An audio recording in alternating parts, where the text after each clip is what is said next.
YouTube? How is everybody doing? Welcome to the inaugural match of the inaugural season of Osiris Invitational. Top 4 alliances of Realm of Anubis are about to go up against the top 4 alliances of the Realm of Horus. That is right, ladies and gentlemen. Today is the first match of 16 to come. That is right. Every single team is going to get to play against every single team in the next 4 weeks as we crown which one of these realms has the strongest alliances and strongest strategies of Ark of Osiris. Welcome, everybody. I hope you guys are going to enjoy this cast. We've been super excited to cast this one for you guys. Let's go over the rules of Osiris Invitational briefly as to the format. And you guys are seeing this from someone who will be participating in the next time slot for JWM2 against 411K. But that's not the point. HKL, the crown jewel of Realm of Horus, are going up against FN from Kingdom 331. This is our first match, and the way this is going to go is we have 4 matches every Sunday for the next 4 Sundays. Whichever team wins scores a point for their realm. Whichever team loses scores nothing for their realm. At the end of these 16 matches, the total points will be accumulated and a realm will be crowned. Now, I know some of you are a little bit upset about the fact that there is no betting and nothing like that, but this is not about betting. This is about glory, and these guys are going up against each other to see which one has the strongest strategy.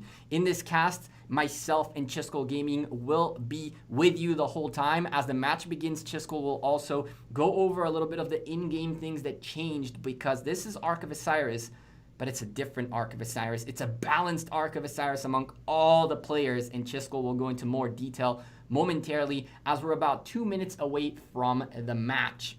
It is time to take a quick peek at our current schedule as well as the coming schedule. For the record, we will be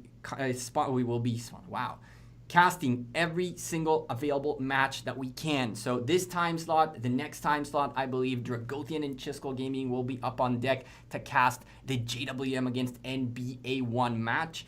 And every single week, we will bring to you as many matches as we can. And there might even be a little bit of a new thing that we're adding for Osiris Invitational. I'm not going to spoil it, but you definitely want to make sure you're subscribed to the Rise of Kingdoms channel and to the folks who are casting this. Down below in the description, you'll find our channels throughout every single cast. Myself and Chiskel, as well as Dragothian, will be linked down below. Come say hi, drop a subscription on the channel.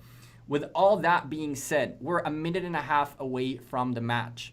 These guys have been preparing, theoretically, for this for a while. As Osiris League ended, we knew the 4 king alliances of each realm knew that it was time to go up against each other. Some have reserved some strats, practiced a bit more, ran through the practice matches available for the Osiris Invitational game mode. And listen, there are some very, very interesting things coming in the next 16 matches for you guys to be able to see the top tier of the game. And unfortunately, Rise of Kingdoms has to crash a minute before the cast starts. How ironic is that? You guys know what I'm talking about. You guys know how the Rise of Kingdoms app dies off every now and then. Drop a like on the stream for my luck, because man, oh man, that couldn't have been timed any better. But ladies and gentlemen, you know how we work here at this cast. You guys know that we got you covered with a backup camera if this ever happens mid-match. Do not worry, you're not going to miss a second. The backup camera is already fired up and ready to go in case we need it. But for now, could that have been timed any better? I really don't think so. Let's go back into the Osiris Invitational tab very quickly and see if we can get ourselves into the match. Let the early game load lag do its thing. And now we should be good to go. Click on the watch and hope and pray we can get in, right? We definitely know those are things that happen. Occasionally we can't get into a match. A 3.149 billion power alliance, Fate Nation, going up a 3 billion power alliance, Hong Kong Legends. It really doesn't matter per se, this total power, because everybody is pretty much the same. Chisco will explain to you what that means momentarily. But again, there's a slight difference between the two. Fate Nation with only 2 backups compared to HKL with all 5. I don't know if this is still realistic or it changed and just hasn't updated. But other than that, everybody here is ready to roll. Unfortunately, the 3 next matches happen at 3 p.m. UTC, but we are going to get to enjoy some HKL matches. And I hope you guys really like to watch HKL because we're going to watch every single one of their matches. They're the only alliance that went for the 13 UTC slot. And as we wait the extra few moments for the watch button to appear, and really hope and pray that we don't get stuck without watching, because that could be a thing that happens. So far, what is going on, Governors? Chisco here. Gecko, if you back all the way out of that Osiris Invitational screen and then go back in, you should be able to watch the match. Bam! There you go. Chisco hopping in just to give us that extra boost. And Chisco, I'm going to really quickly transition into our cast screen and hand the reins over to you, my man.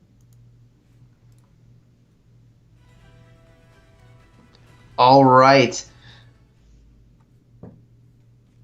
Hello, Governors, and welcome. We are going to be casting the Ark of Osiris Invitational. As Gecko mentioned, this format, my friends, this format is slightly different than what you normally see. The map is the same, the objectives are the same, the timing is the same.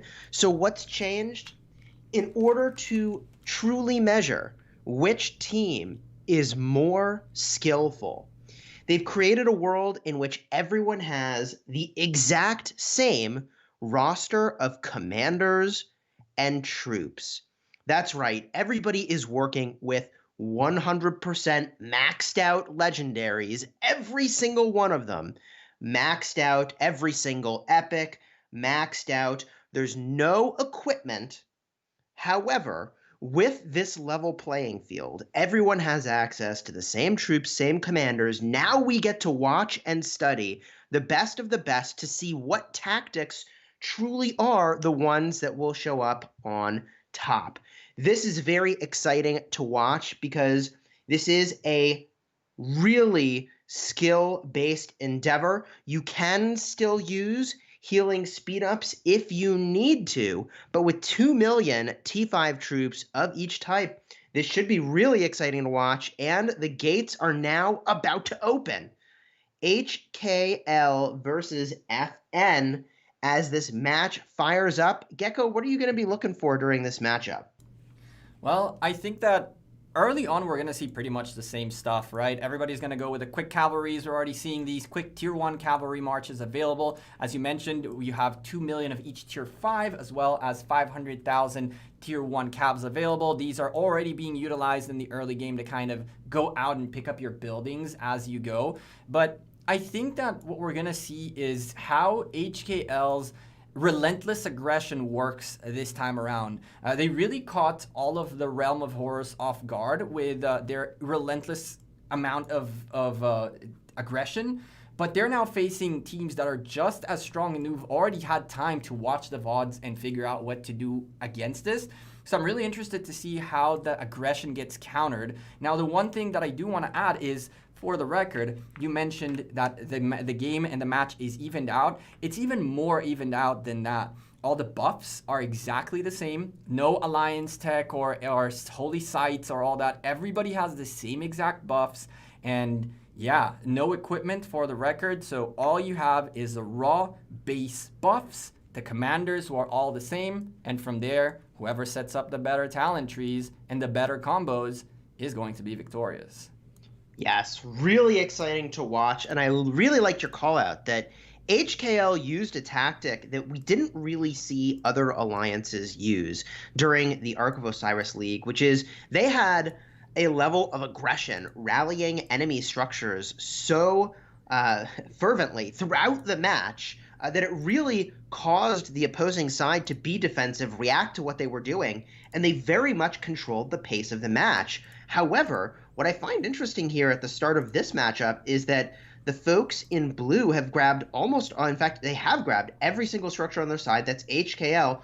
Only 2 structures grabbed on the right-hand side of the map. Am I just missing something? There we go, as they finally catch that last obelisk, this is pretty significant because it means they won't be able to teleport forward for a full like 30 seconds later than HKL. So FN definitely a little slow to get some of these critical structures. And I'll just point out that the way that you get these structures in the early game as fast as possible is to use mobility commanders that will give a 60% march speed boost for 10 seconds when you leave a structure that includes resource nodes. So you should theoretically be jumping through the caravans located on the map to the outpost, to the obelisk, to get there as fast as possible. And HKL has done that very well. Yeah, it's very clear that HKL came in with a game plan ready to go, and they were much quicker in the early game. It does give them a slight advantage, not only when it comes to teleports, but it also gives them a slight advantage in the points per minute game. The way you gain points in Ark of Osiris is by occupying buildings, and the longer you hold the building, for every minute you hold it, you gain more points. That's how this game mode is played. Essentially, that's how you win the match. By taking their buildings first, what the folks in blue and HKL did is they started their 3 minutes occupation timer faster, and therefore they will occupy the buildings way before the folks in red and FN will get it. So those 30 seconds don't only convert to teleport time, but they also convert into points. You'll see momentarily as these buildings start locking in the favor of the blue team, their points per minute rise, and then from there you'll be able to notice what kind of an early lead they get. It's not going to be game-changing, right? I hope this is not how this goes down, but the first 200-300 points, hey, I'll take an early lead no matter what. And now early aggression, look at folks on HKL, man, on the desert altar at the bottom, already posturing forward with that aggression on the desert altar that's supposed to be FN's. Yeah, I really like HKL's level of coordination. I mean, they really do manage down to the second what it is they're going to be taking, and they choreograph the start of this match. I know if I'm in HKL, I've got to be feeling pretty good that FN left one of their structures completely uncaptured for as long as they did. I mean, they must feel like they're very well prepared for this matchup in comparison to their opponent, who is now trying to battle for their own desert altar. I like the aggressive play on Hong Kong Legends, HKL. This is the thing that they do. They play aggressively, so hopefully the folks in FN are expecting that and have an answer. And we do see one of the outposts that should belong to FN now in the hands of HKL. We've got one HKL March in the back line doing work. They might even kill some gatherers back here too. Yes, sir. After their very, very dominant win in Osiris League last season, Season 2 on the Realm of Horus, I had the opportunity to interview some of the HKL members. And as part of that interview, there are two very important things that you mentioned that were mentioned there as well. Did you know that their leadership required each member to have a timer that they can use to know exactly at what second things need to happen? They need to set up their timers correctly, and they actually have a physical timer, each one of them. Speaking of which, look at the aggression. All the altars are blue. Half of the map is already blue. What the heck is going on? I'm without words, man. The highest point buildings, the altars, are all in the hands of HKL. They are going to get a cool 750 first occupation points if they can hold that structure for the 3 minutes required to get those points. And we're already a minute in on both sides. I do see the folks in FN trying to swarm that down now, and with 2 minutes left, they maybe can pull that off, but HKL has reinforcements coming, and they took the Shrine of Life. I don't know what's going on, but HKL is definitely bringing their A game, and everybody's got the same commanders to work with here, so everyone's working with the same base materials. Yes, sir, and it looks like they're pulling the good old FN strategy, which is get the building first at all costs, stick an Attila Takeda in there, and then it's a cavalry march. It's the fastest march in the game. You can get more of these out. You can definitely see more of these marches out on the field right now, making their way to the Sky Altar, for example, or to the Desert Altar to keep reinforcing it. Attila Takeda is not the greatest of garrison commanders pairs in the game, right? But they're definitely more than enough to hold for 3 long minutes. Add to that the open field reinforcements, and I mean, heck, HKL even have a rally marching towards this desert altar at the bottom. What am I watching? Yeah, they must have rallied it. Did it ever belong to the hands of the enemy? They must have land. When would they have landed that rally? It I must have have no been idea. neutral. But they managed to march their marches here with a rally. Easy. Oh my gosh. Ay, hey. Wow. I mean, HKL now owns all outposts that should belong to FN. HKL now owns all altars that should belong to FN. HKL now owns the Shrine of Life that should belong to FN. And they've, again, got all the same commanders to work with. They've got all the same troop count to work with, no equipment, same buffs.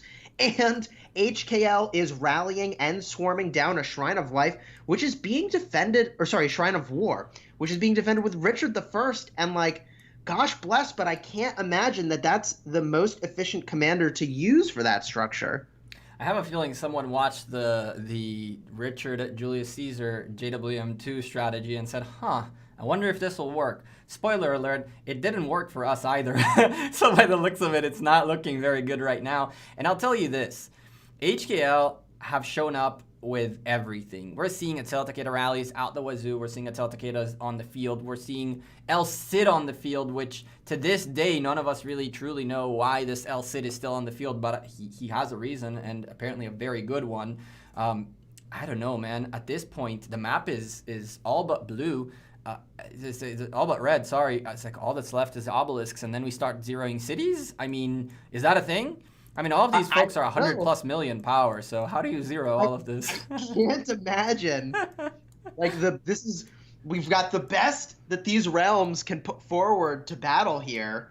I think this goes to show, to the credit of HKL, just how much they appreciate and understand the importance of coordinating the start of the match. And even through the middle and end of the match, to have so much coordination. However, here we do see some of the FN playbook coming into fruition. They took the Desert Altar that is on the HKL side of the map. I have to imagine with how aggressive HKL is, they can't have that much defense, can they? And now they're moving toward the center of the map with a huge group of troops, and I think they'll be able to get this arc. But here's the thing. With a score of 6,400 to 900 and a point gain of 850 per minute for HKL and 40 per minute for FN, I don't think arcs matter at all. Yes, sir. I mean, I don't know if they don't matter. They will give that little extra morale boost, but it's one of those things where in the interview I did with the folks of HEL, they mentioned a small little gem, which was, did you know that we didn't have any defenses when we were pushing on you guys in the early game? And we were like, huh? Hello? What do you mean? I think that FN just found that out like in doing, because look at how many marches are marching towards the center. These are not like yellow marches. Some of them are, but not all of them. They fought for a building, but they definitely survived with a stupendous amount of health.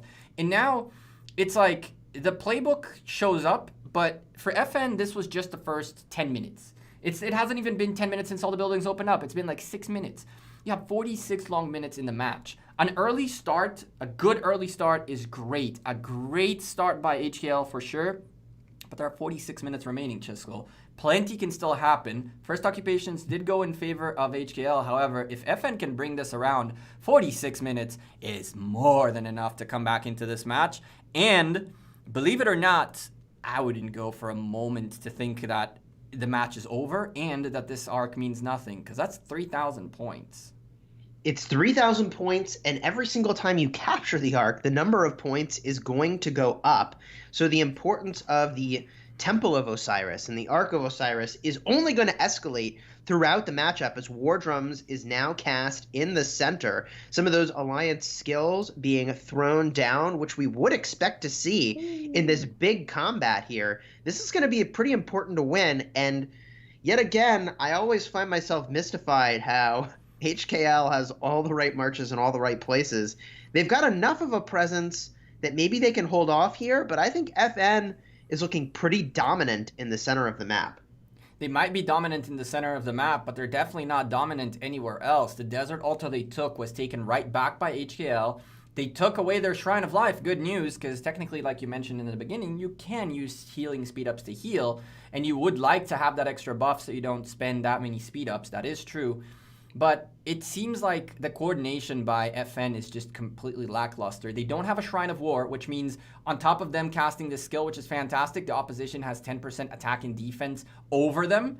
On top of all of this, they don't have a building to go back to. Quite frankly, both Shrine of War and Desert Altar are donezo. Where are you going? Are we going to see a Festival of Madness in a outpost? Which, by the way, one outpost was taken by HKL. Can they take the other two, or are they secured? And if they are secured, you can't get into the building because there's marches in there. So, very, very, very, very, very, very problematic situation for FN.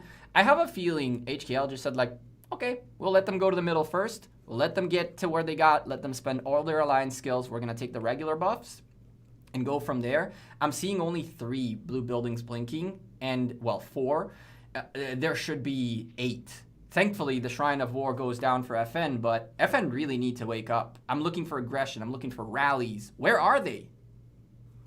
Yeah, I'll say they've got some presence in the middle, and they are slowly starting to move that arc in the right direction. Thankfully, they've got a building to capture it at now. Earlier, I was debating whether or not we need to talk about where they would actually capture it, if that huge force had actually been able to move it down the field. They do have the arc right now zoned out, the carrier. Looks like they need to start moving down the field. And as we just get a look here, we can really start to appreciate the differences between the commander selections that both sides have made. I see, to your point, a lot of El Cid on the side of HKL, and they must be really interested in that march speed. A lot of Edwards really interested in that march speed. Speaking of which, that arc now moving down the field toward HKL structures. Where will they go? I hope they choose the Shrine of War rather than an outpost. Please don't tell me that march is actually marching as fast as it is. That march is cruising. That is an Attila Takeda, and they've got some hooves. Hopefully they had cast an alliance skill to get that speed, because they are out of there. They are flying. Hello? Now, the Ark of Osiris, it is supposed to slow the carrier substantially, 50% march speed reduction, and also 200% increased damage taken. I don't know how you go that fast with an Ark of Osiris. I know charge talents will give you an extra 30% march speed. I'm not going to say it. Chad has been saying it. I'm not going to say it. But, oof, this is going to cause problems. I can tell you that already. Oy vey. But we can focus on the good stuff, right? 2 altars in favor of FN. That's good news.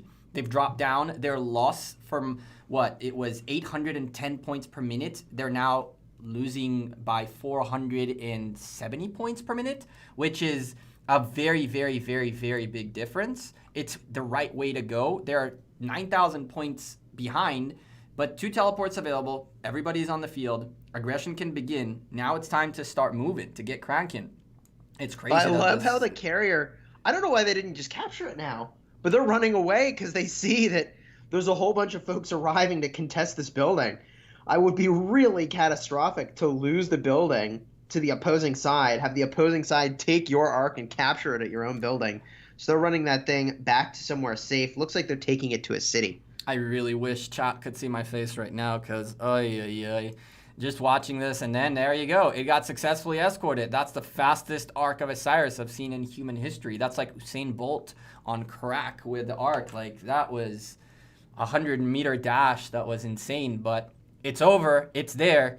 3,000 points in favor of red team. So now they're only down by like 7,000 points, and they're starting to gain points per minute. We're looking now at only a difference of, what is this, 390 points? From 810 to 390, that's a good start, but 6 minutes cost worth of time. 40 minutes remaining is still plenty time for them to start trying to mount a comeback, but they really need to close the gap down of this of the points per minute immediately. If they don't close this immediately within the next 5 minutes, they don't even this out and start gaining a lead to get points, this is going to be tough. Chiskel, do you know how many points there are total on the map? Total on the map? Isn't it like 1,300 something per minute? 1,180 points. So there we go. The half point mark is where Blues sit right now, and you don't want to get them to go past that. That's the number one thing. Yeah, I am glad for FN that they've managed to take back both of their altars, I still find myself very surprised at the choice of using Richard the First in the garrison.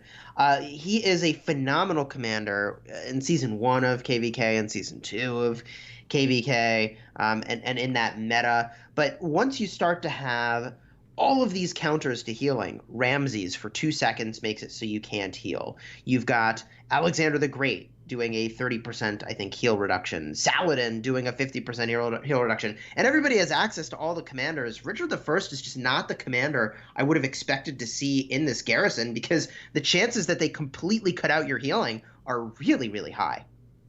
Yeah, and here's another pickle, right, in this whole mess. Can we talk about strategy for a moment? Because I want to ask you a psychological question about a strategy. How do you feel about taking the other team's buildings instead of yours? Because, I mean, HKL have been forever talking about how aggressive they are, but the reason they're so available to do what they do is because your psychology says, I need to fix my buildings first and then attack theirs. What happens if you take all of my side and I take all of yours?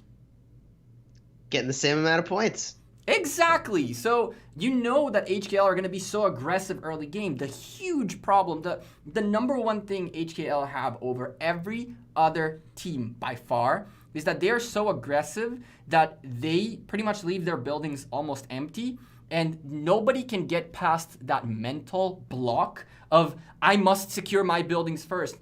You're playing against HKL. Go take their buildings. Forget about yours. What does it matter? Yes, you'll march faster to your buildings, but if they take all of your buildings and you take all of theirs, the game is even. And that's where HKL have been winning consistently. That mental block of, I must secure my buildings first. Yeah, that's a really good insight. I keep wondering, how do they have so many marches on the field? Well, if you don't defend your own structures, seems like a pretty good way to add more marches onto the field on offense and really tip things over in your favor. And things really have been tipped in their favor. They've got all 4 altars yet again, picking up an unbelievable amount of points per minute from those, and that might not be represented in what you see up top on the screen at 540 points per minute, because it does take 3 minutes for those to convert over before they start scoring points, and heck, even just taking them for a second and then the enemy gets it back, you're denying them a huge amount of point gain. It really is very, very meaningful. Just so you understand how crazy this is, someone from FN is solo hitting the Sky Altar, and that thing went down all the way to yellow health with one solo march hitting it. HKL actually got FN finally got a little bit of a better timing. They actually picked up the HKL Shrine of War just before HKL picked up their Shrine of War, so it was a nice little trade. But this is the kind of stuff I'm talking about. When you keep losing your buildings, you're like, all right, I got to catch my buildings.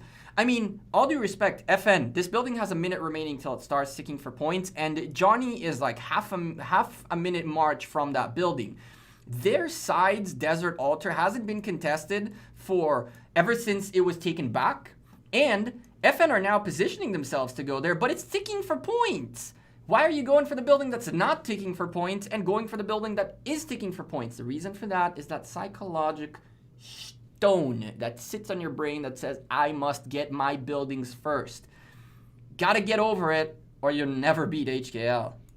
You know, the thing I like about HKL's strategy is I feel like they're really employing this idea that I've talked about before, that you technically only need to win this match by 1 point. And if you take that idea to an extreme, you only have to defend a structure with one more troop than the enemy, had to take it, right? Like if you win with one troop left, you still own the structure. You're still getting the maximum amount of points. So they really just do the minimum amount needed to hold what they need to hold, to take what they need to take. And it works so well. Yeah, one of the things HCL's leadership told us during the interview, which was one of the most insightful interviews I've had in a while, they mentioned, like, we want to be aggressive. We want to have fun playing this game.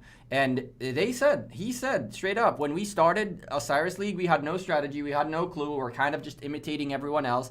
And then we found our zen. We shaped up our strategy, and it was based on being aggressive, having fun. Sitting in a building and holding it is boring. And they pretty much made up this whole rotation type of term, right? Because in gaming, rotation means when you move your locations on the map consistently based on specific events happening throughout the game, whether it's in a first-person shooter where you got to go find the enemy, or a MOBA where you got to go get this certain building. In here, they made up the term rotation in Ark of Osiris. Look at what FN is doing. It's pretty much this. This was all HKL's making, creating a situation where marches consistently rotate on the map, and that's how their gameplay works. Aggression, fun. Look at how many people are in the middle already. My goodness. Yeah, we're going to have a good fight in the middle here. I like the positioning that HKL has there, although it seems like FN might have the numbers. Things sort of evening out there, the HKL folks kind of charging forward. And the thing I like about HKL charging forward, even though they have slightly less numbers than the opponent, is that look at those marches sitting by the Temple of Osiris. The folks in FN have a choice. They can either fight where they're standing, or they can get to the temple to try to take the carrier. And if they try to take the carrier, then the folks in HKL get free hits on the folks in FN as they try to walk over. And right now, it looks like they're not even walking over yet. There we go. Starting to make their way over there, because in 40 seconds, this carrier is going to have a free trip to bring that Ark and score it. Yes, sir. But while that happens, we're going to keep an eye on the middle. But look at the buildings. The map started going red. The points per minute gain went down to 230 points per minute in favor of HKL, and that number is about to change. Yes, they did take their Desert Altar back, but this is what we were talking about. The building stopped giving them points. They exchanged right back their hands into it right back. But hey, 3 minutes worth of no points is better than nothing. Again, they're starting to lock down buildings, and their points per minute are changing, and so is red sides. But listen, realistically, there is 32 minutes remaining in the match, 10,000 point difference in these two teams. An Ark that's worth 3,500 points, so 35% of the gap between these guys can go down in one Ark. Provisioning can still be a thing. 32 minutes worth of holding buildings is still a thing. Those of you in the chat saying this is over, I'm bored, this is over.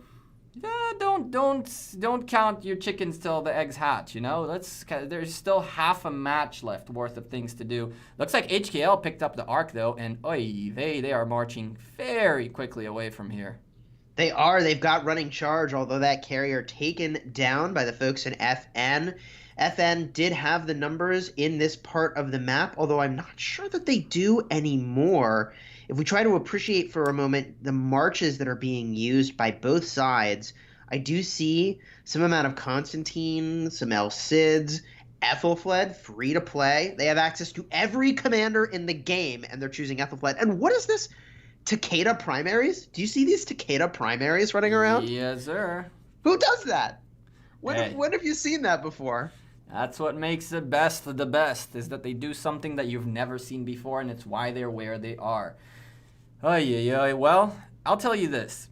With the Ark being as far down as it is on the blue side, things are not looking good for red right now. They did take half of the map back while this is happening, and every other blue building that matters is blinking right now. This is good news for FN. They have finally taken half of the map, and finally seem to have been woken up in their aggression on the buildings game. But they're losing an Ark that is very crucial right now. They could theoretically take away that Shrine of War, try to sneak it into the blue side. There's still plenty of time for that as well.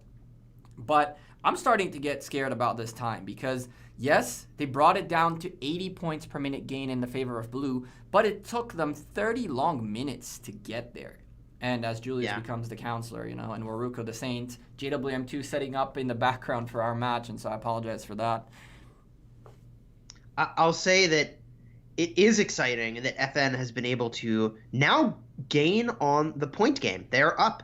They've got 510 points per minute to the 440 of HKL, but look, HKL's got the Ark, and you really need to get that Ark. I mean, FN is back to baseline right now, and they need more than baseline if they're going to win this match. So the biggest enemy, right, in this game mode is not the other team.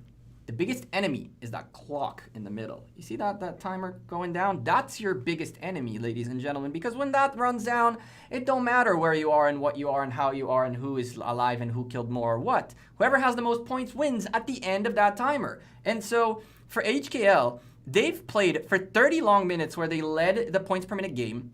They've owned the buildings game. They are now taking another arc, their first arc, the second arc to pop up altogether.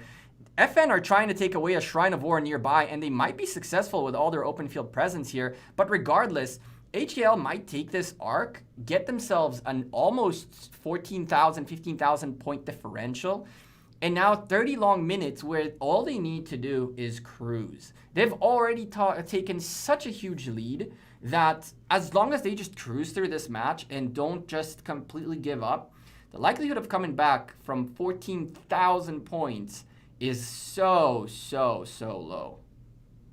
Yeah, with the amount of time that they have on the clock, under 30 minutes now, down to 29, it will be quite a feat to pull back 14,000 points. But these are the best of the best from both realms. So if it could happen, this is the sort of matchup where it might happen.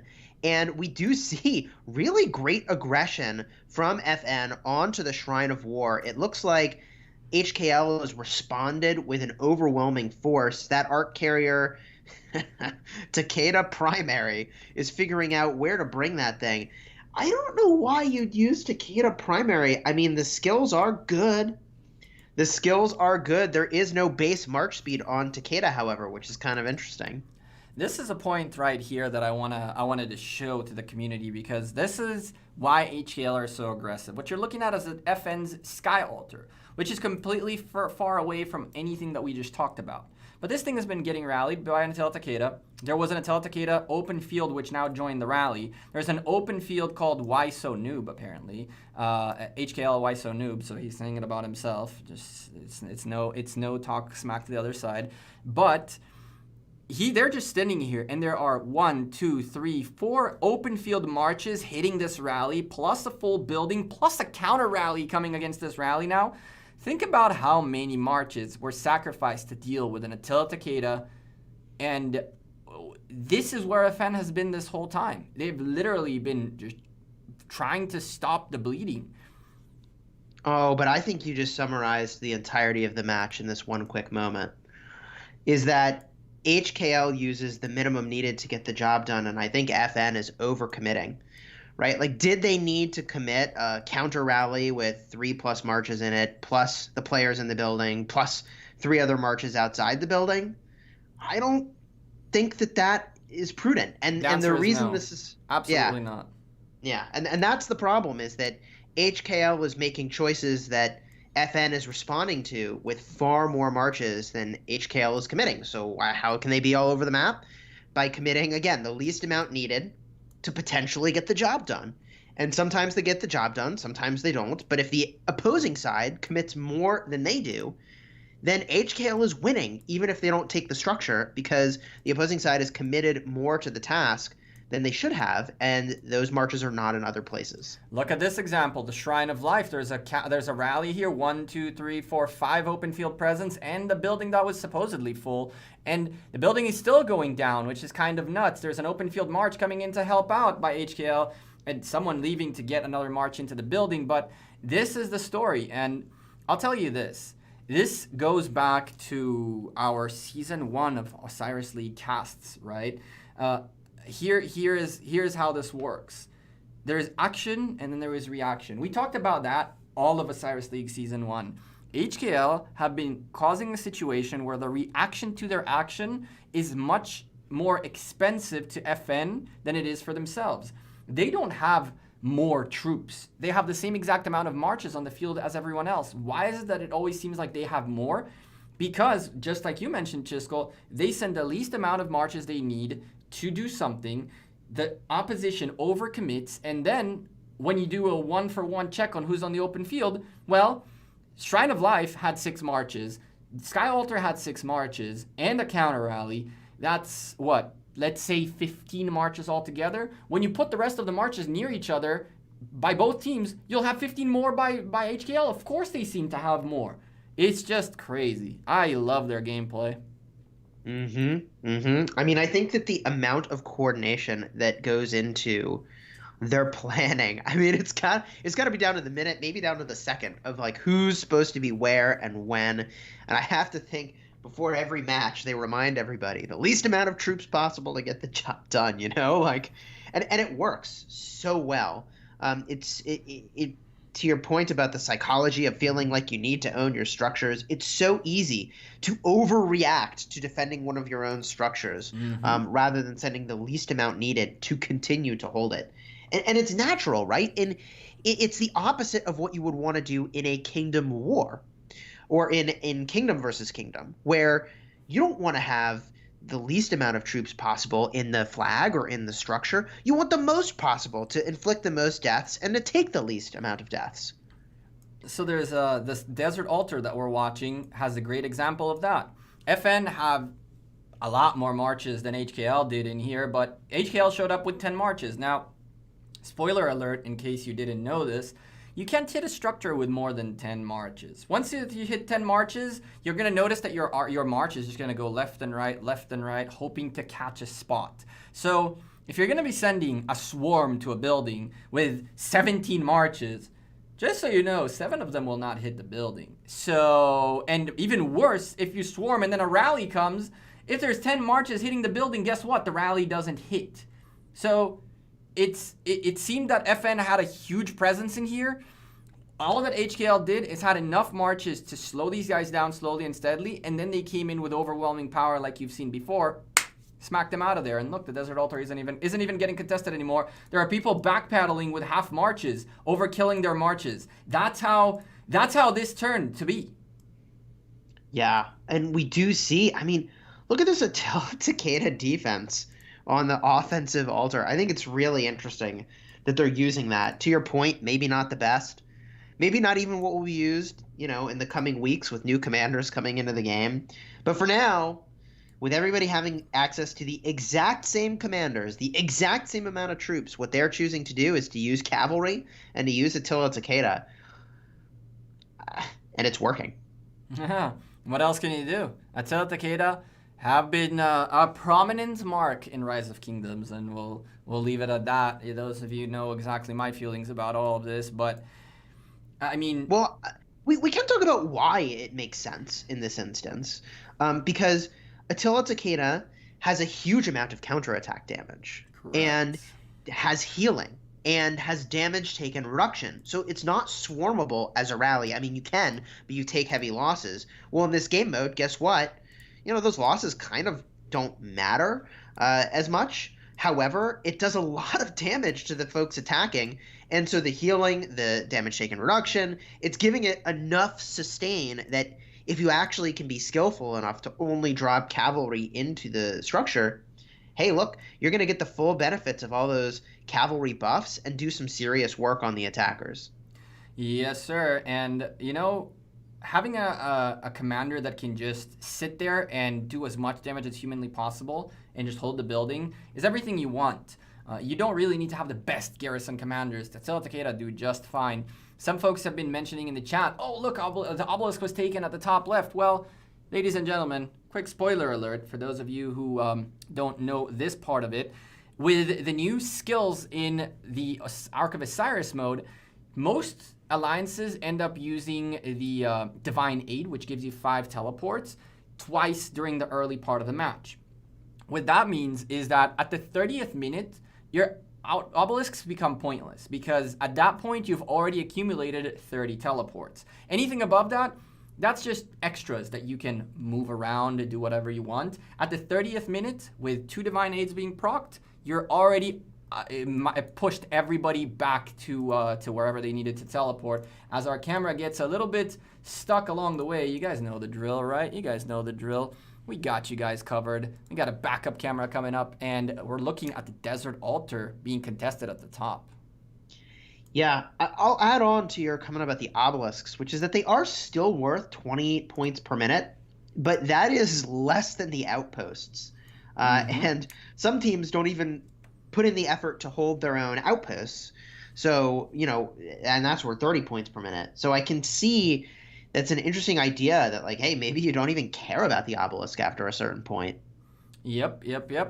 If you don't, at the 30th minute, if you notice, most teams just stop rallying, even Obelisks. Like, it makes no sense. There's no point in them anymore. The 20 points per minute is nice, that is for sure. And it would be prudent also for FN, for example, to be able to teleport if they have, and they do have 10 teleports available. They could very easily right now port their marches somewhere in this area, port some cities somewhere in this area, just to try to be a nuisance, right? I don't know how much that would work for them or not, launching a rally from the enemy's obelisk. That sounds kind of like a crazy thought to me. But, 20 minutes remaining, 16,000 points worth of a difference in these two teams. Let's put it this way, for an inaugural best of the best Osiris Invitational match, this wasn't the closest of matches. I wonder if there was a little bit of nerves along the way, if there was a little bit of technical difficulties perhaps. We did see something with a faster march than it should have been, so that could be a thing too. I don't know, man. I'm really looking forward for the rest of this. But FN are gonna come off of a loss that they're gonna have to redeem themselves in the continuation of this tournament, because every single match they win or lose is significant for their realm, because at the end of the day, the rewards are for the overall success of the realm, and you really don't want to have 1/4 who's not going to be performing as much per se. Yeah, I mean, I think attention to detail for me is one of the big takeaways from this matchup. At the start of the match, we saw FN not grabbing their structures as fast as they could, and I think that was a signal of a lack of coordination. And then 10 teleports sitting in the stable here. Folks could be teleported. Hopefully they're all teleported up, but 10 out of 20 teleports remaining. Those teleports are crucial. You mentioned the enemy is not the enemy, it's time. Yes, right? sir. It's not the opposing side, it's the time. And those teleports are critical to reducing the amount of time it takes to march places. Speaking of which, Bogged Down being cast in the center of the match by the Ark. HKL does have that Ark starting to move it back, although the carrier is surrounded. Lots of folks there that can reduce march speed and do big damage. And Hero taken down with the Ark as folks battling in that Bogged Down. If this Ark is brought back in favor of HKL, it's going to be a lot of points on the board, widening that gap. They're already getting the points per minute, and they pick up the Ark. Yet again, they're on the move. Yeah, 4,000 points to be claimed on this Ark, as I feel like the final nail was already put on the coffin. One of the things that I'm seeing here in chat is that FN had 29 members for the first 15 minutes or so. This could point towards potential technical difficulties or connection difficulties, or something happened within there. Of course, you got to remember one important thing. This is a game, and folks are sitting right now at home or in the office or in the parking lot or wherever the heck they're sitting right now, playing this match or laying down in bed quietly while the spouse or husband are asleep on the other side trying to get the match going. So a lot of factors go into this, and so hopefully we'll see a better FN next time. Man, this Ark is just moving. It's like, what else? It is moving. I'm pretty sure they have a speed boost. Look at the backstab. he's gonna Sneaky, get him. sneaky. I like the play. It's a double C with that Ark, and that's a commander I would have expected to see. Mobility, talent tree, base 10% march speed. It's a cavalry commander, but that Attila Takeda might be able to take down the carrier. I don't know. There's a Guan that's trying to stop it. Not sure. But He's either not way, trying. He's definitely getting it done. My goodness. Yeah. Wow. Hello? Well, and that was a Guan Leo. Not sure if you saw this. Guan Leo. I like the Leo choice there. Good sustain, good AoE damage. No march speed, which is interesting because normally HKL, you see so many of their marches focus on the march speed. I do kind of wonder why sometimes they use the Esong primary and sometimes they're using the Sid primary. I do wonder what they're doing there. I don't know if you were able to catch who the secondary is for the Esong. Yeah, I was looking at our next target, which is the Shrine of War, about to get rallied by the folks of FN. Too little, too late, personally. But I mean, honestly, I'm curious to see how not necessarily the talent, the pairings are working, but also whether folks created custom talent trees. Right. At the end of the day, it's you do have these commanders available. For example, you have Alexander expertise, you have Richard expertise, you have a certain talent tree that you work with, and it feels like that's about right? But in a game mode where you have all the commanders available, some of these folks might be custom making builds that are specific for a specific pair, that are specific for a specific task, and that's how they're getting a little bit of an edge. I can tell you that when I started setting up my commanders for the match coming up, I asked a few folks what are their talents set up for specific commanders, and I've heard answers not only from my team but also from other teams as well, that it's like the same commander has 4 to even 5 different builds for the different types of roles certain players play, as well as the different types of pairings certain commanders are going to pair with. So this whole open talent tree situation has opened up the possibility for testing like nowhere before. Yeah, well, and I'll say I think I did catch some of the pairings. I think I see Esong Artemisia as a pair, and Ethelfled Alexander the Great as a pair potentially. Very interesting choices. I think that Ethelfled Alex sounds about right. A Yi Song-ye with you said a Tamaris? Artemisia. With an Artemisia. Mm-hmm. I mean, that pair works really well backwards if you're going for Garrison. I wonder what they're looking for out of that Artemisia on the open field. I mean, they're obviously trying to disarm as much as humanly possible, right? But I don't know. That's damage, baby. It's just raw damage. Could be straight up damage. Oh, it's raw damage, right? Like Esong does, boom, huge area of effect damage. You have 5 targets. It's in a circle. Then, gosh, increases the active skill damage of both commanders by 50%. Well, guess what? Artemisia does 1,800 damage factor to up to 3 targets. Do you think they're hitting 3 targets? I do. That's a lot of damage factor, especially to get that 50% damage boost. Whew. I definitely agree. That makes a lot of sense. Seeing a Yisong primary, though, hits one of those stones, that psychological stone in our head, right? You know that stone, right? You see a Yisong, you swarm it. That's why people avoid having Yisong as a primary, because more often than not, when you see a Yisong primary, you're like, ooh, snack, and just get it. In here, it's a completely different game mode, and having Yisong at the front is no shame, and as a matter of fact, is what's working for HKL. So again, showing that mental block, right? They don't have that mental block. They're using El Cid, who all of us used to know as El something else, because he's the archer commander with a sword, for crying out loud. Like, really? For years and years, we were accustomed to that El something else, not El Cid. But now he's proven himself, and he's proven himself before too, but that mental block, it doesn't seem like HKL care for it much.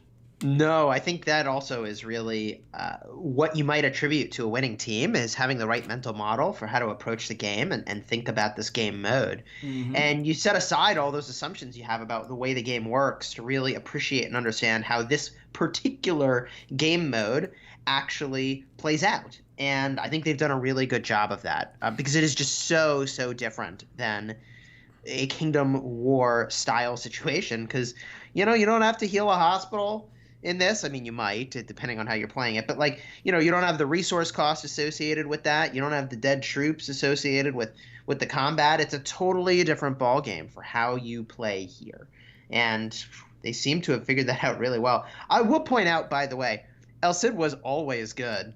It's just hard to look at his skills and appreciate why he's so gosh darn good. Yeah, and it took a little bit until the game gave him some extra pairs that he can start shining with, right? Like El Cid was that misfit guy who was kind of tough to pair something with, and then Yi Song-ye came out, but really Yi Song-ye pairs with anything really, really well, and so you put El Cid once more on the back burner because there are tons of other commanders that pair extremely well. I mean, heck, when have you heard about an Alexander Yi Song-ye full infantry? Like, how is that a thing? But it is a thing. It was when that was the time of the top commanders, and it still is today. One of the stronger marches, as well as really a good rally that you can hit with. And so El Cid does not compare to Alexander, for example. How do you pick El Cid over Alexander? You don't. And so it took a little bit till the game gave us enough usability and enough commanders. Look at the screen. We have Edward, Ramses, Tamaris, El Cid, and Yi Song-ye all showing up on the screen. And that's what made El Cid shine back, is like there's finally something you can do with him. Yeah. What I will say is interesting is that, again, everybody has the exact same access to commanders here. So the choices that everyone is making is really fascinating. I mean, I see a bunch of Attila Takeda in the open field. I still see some cons in the open field as Mm-hmm. well, which I wouldn't expect to see, except, well, March speed really matters. Both sides using con to get around the field. Oh yeah, for sure. And I am very, I guess I would say flabbergasted, but that's a bit too much about the choice of defense by FN. I don't get the Richard. I don't get the Richard. My guys, you have Artemisia Isongier, you have Charles Constantine, proven commanders that hold well against an Attila Takeda. We knew, I mean, and maybe you didn't know, but most of the players who came into Osiris Invitational said, all right, you guys are Attila Takeda ralliers, go. Have you seen any rally that is not Attila Takeda?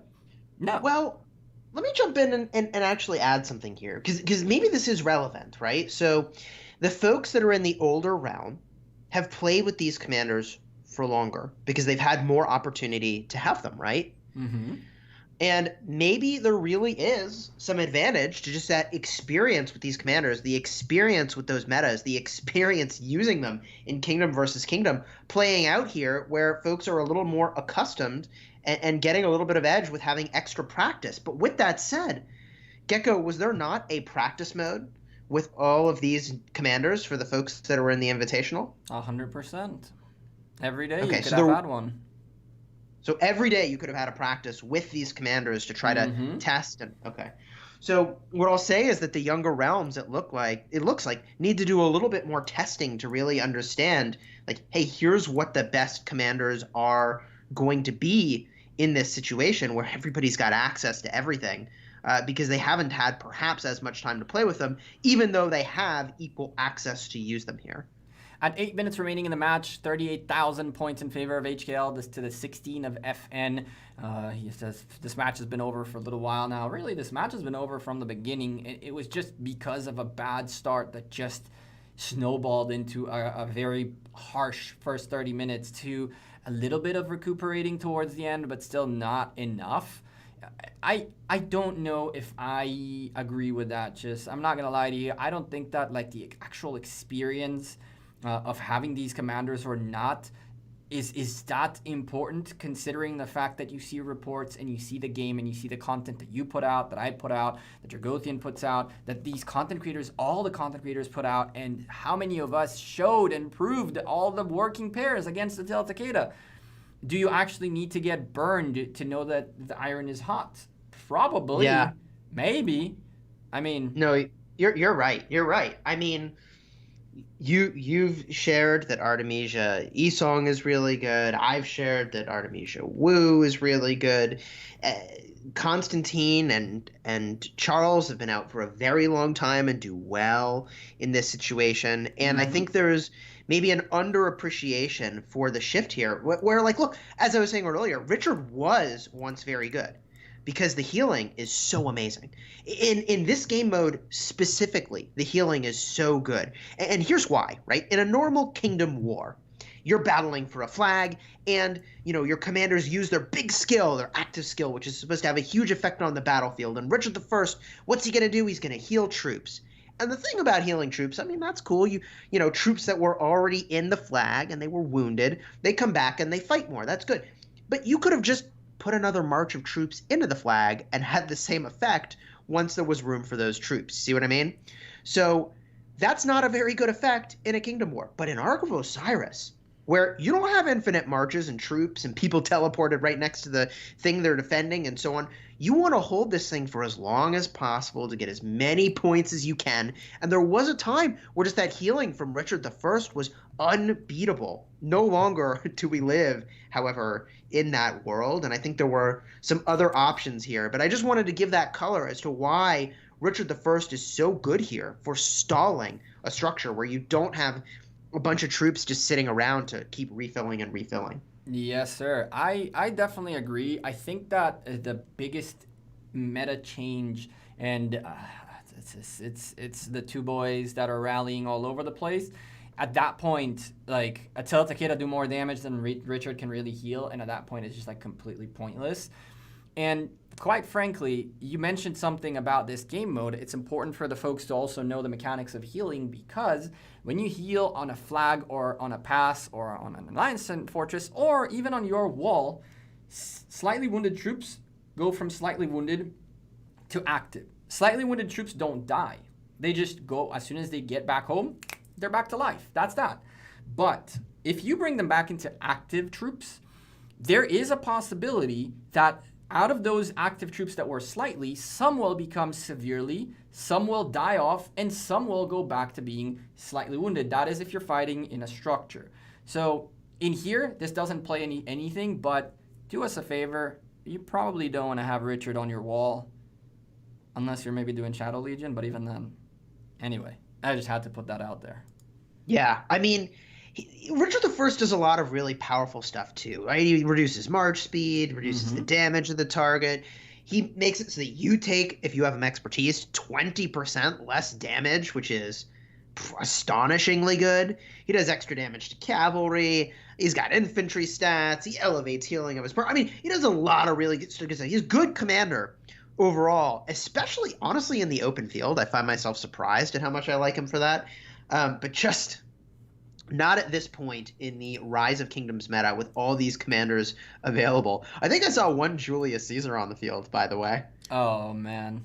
and we're joking about Julius Caesar here because, like, look, cool commander when you didn't have a lot of choices at the start of the game, but not so cool for this game mode where, like, he lacks the march speed, he lacks the sustain, he lacks the punch to really do a lot of work on the field. And, Gecko, what would you say are the characteristics of great commanders to select for Ark of Osiris for the field? I think that the field has a different set of facets, right? If you're in the middle, you're fighting in the middle, you really want to have more march speed. You want to get in there quick. Even if you die off, you want to get back quickly. You want to pick up the arc. You want to start moving. So if you're in the middle, you want a little bit more march speed. If you are in a building, in an area of a building where you're swarming a building or swarming a rally, you might want to consider commanders that will give you a little bit of extra either counter damage reduction or commanders that will give you an extra amount of damage so that you're actually doing something either to the building that you're swarming or to the rally that you're swarming. So I don't think there is one characteristic per commander, right? I think that it depends on your role, and based on your role, you select those commanders very carefully. It's why, by the way, Julius Caesar and Barca, for example, is not necessarily the worst play. Why? Because if you're someone who's filling a building, you're bringing in tons of big march with you, so more troops go into the building. And at the same time, worst case scenario, you swarm the rally nearby to do a little bit of debuffs. Barca, JC will help you out with that a little bit. Barca more than JC, but still, there are many different pairs that you can use, but they're role specific. And so I don't really think there are characteristics that I would say are the most important. Maybe you have a list that you feel are more important, but I think it's more based on what role you play. And then you got to figure out based on your role and positioning what you want to use. Yeah. I mean, some general characteristics that I like are, march speed, area of effect damage if you're doing combat. I loved your call out about volume of troops, right? Like if you're going to reinforce the altar, you got a limited number of marches that you can bring on the field, regardless of how many troops you have in your city, right? You could have 600 million power, but you still only get 5 marches. So I like the idea of using commanders that have extra troop capacity to reinforce one of those buildings because, once you get there, they weren't going anywhere anyways. And to your point, those are some pretty good debuffs they have. Yep. I'll tell you this. Someone in the chat has asked, I just don't understand why Richard was once very good and not good now. Every commander has a unique ability. You're dead right about that. Richard is not a bad commander now. But as the meta or the most effective tactic available in the game changes, the role commanders play also change. Richard in the early game had such a significant role compared to today that if you play the game long enough, you'll remember the days from where he was every single flag's defense, every single city's defense, everything's defense, to being an open field commander, to being the pain in the butt he was in Ark of Osiris, to being the commander that's the number one we used to recommend to expertise first. Nowadays, we recommend YSG, Songye over Richard. But it's not that Richard is a bad commander now. His utility changed with time. He is a great commander. I utilize my Richard almost on every single event. I'll be utilizing my Richard on Osiris Invitational today. And he is useful. He has uses. It's just he used to be more effective in more roles than he is today. And with that defeat on the screen, our match is over. Chiskel, what do you think we're going to see in the stats page? Man, I think we're going to see a lot of kills for HKL. All right. I think they got a lot of kills, a lot of points for occupation. Yes, sir. Well, if we take a quick look at that, you are dead on. 7 million more kills for the folks in HKL. 673,000 heals. Chiskel, let me give you a small spoiler. Those are probably all tier 1s because they instantly heal. But they are trolls because everybody's probably going to be doing this. But yeah, these are probably tier 1s. I doubt that HKL healed the tier 5s and used speed ups. For the record, healing tier 1s takes like 3 seconds, so that's probably what that is. What other stats in here really catch your eyes? I mean, the provisioning is noteworthy. They both did provisioning, but about the same amount, quite frankly. So neither side committed more than the other really to that activity, at least from a point standpoint. Maybe one side was more efficient than the other. But that occupation score, I mean, that's a lot of arcs worth of points in occupation score. Oh, yeah. Those occupations tell the story. That could have almost been, that's a 2 times for sure. Yeah, a little bit over a 2 times, almost a 2.5. And then the arc score. I mean, what can you do? FN had a bad start. Kingdom 331 is no joke, so they can definitely bounce back out of this one. But for the inaugural fight, it must have been a little bit tough for them. I'm sure we're going to see FN performing much better in future matches, as well as the folks from 331. They were representing with 2 alliances in this tournament. So, yeah, Chiskel, any final thoughts before we wrap this up? You know, this was fun to watch. Really appreciate the effort that both sides put into the match, and best of luck to them in their upcoming matches. I have no doubt that everyone who's watching, especially because this is the very first match to ever take place in this format, is kind of taking notes here, and look forward to honestly making some modifications to our own Ark of Osiris plan based on what we saw. So thanks to both sides for something both entertaining and educational. And there you go. I honestly was really hoping you'd say something along those lines, because that's what we're casting for, right? We want the community to get to see these things so you guys can take some notes and figure out what works. And the fact that you as a caster of already admitting to the fact that you're going to be changing some things in your arc based on this is exactly why we do this. Chiskel, my man, thank you very much for an awesome cast. And I'll see you probably sometime later. Not in a cast, though. Catch you later, my friend. Thank you for having me, and best of luck, everybody. Yes, sir. Let's bring it back for a final goodbye and wrap up this cast really quickly. So let's... Bam! And with that being said, we are at the first match. And you can see victory goes towards red, as red start off with a first point on the board. As you can see, this is how you'll know who wins, who loses, and you can already see the total points going on. We have begun the top of the top, the winners of both Osiris leagues, Realm of Horus, Realm of Anubis, and the top 4 total of both of these realms are going to go up against each other in about an hour. 3 matches coming up. JWM versus NBA1 will be the next one that is going to be on this channel. That is right, Dragothian and Chiskel Gamer are going to come in and cast that one for you guys. Thank you very much for chilling with us, being with us, enjoying the content. Don't forget to drop a like and subscribe to the channel, the Rise of Kingdoms channel. If you want to come say hi, give us some feedback about the cast, about things that you guys want to see different in these casts. Both Chiskel and myself are linked down below. Come say hi, hit those subscribe buttons too. We'll see you guys in the next cast. Take care and have a good one. Appreciate all of you awesome supporters in this community. Take care. Peace.